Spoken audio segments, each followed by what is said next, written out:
Hi everybody, Jason with Precision Home Inspection here.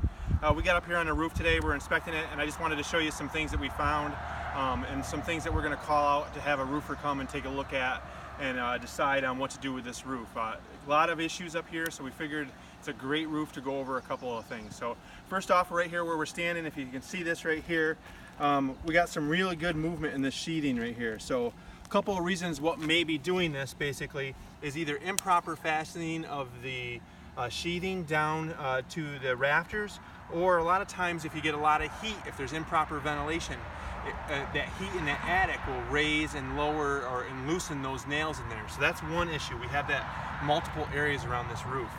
So let's come over here. If you can take a broad view of this roof here, you can see a lot of shingle sagging happen in there. And now if we swing back over here, you can take a look and you can see right here we got some shingles loose.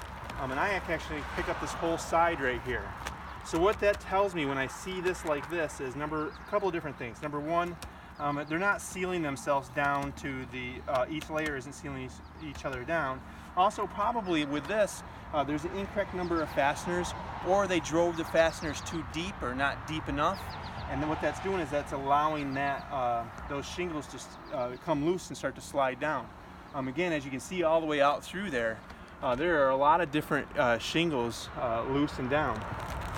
I'll show you another. Swing over here. You can see here, I can actually stick my hand all the way in and under, and I can go up to my elbow, all the way back into here. So that again tells me that this whole roof is not fastened properly.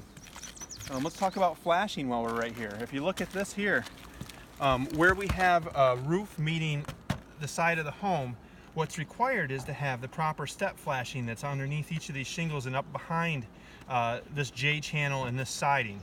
No flashing here. They've used sealant all along here.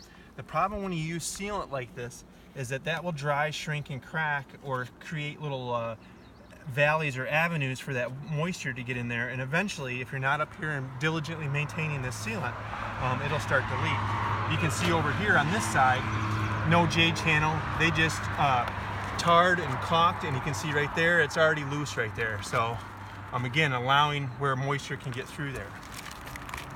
More flashing. Come down here. I have fascia flashing coming down here. On this step flashing that they've used, it's basically the wrong side. So any moisture coming down this roof is going to get right behind this flashing right here. It's creating a nice little channel for that water and moisture to get in there. So one other thing real quick, let's swing over here. Come on with me. What we have over here is we have a valley with a lot of damage in it, as you can see. My best guess for this, and this is just a guess, an educated guess, is probably this was an area where they're having some ice damming problems. So basically what's happened is in the winter time we're having that snow melt, and that melt is running down and it's getting out to the soffit area where it's cold, and then it freezes and we start to get ice damming up through here. Probably the homeowner got up here with some shovels and tried to break that ice up, and that's what's created all this damage right here in this valley area.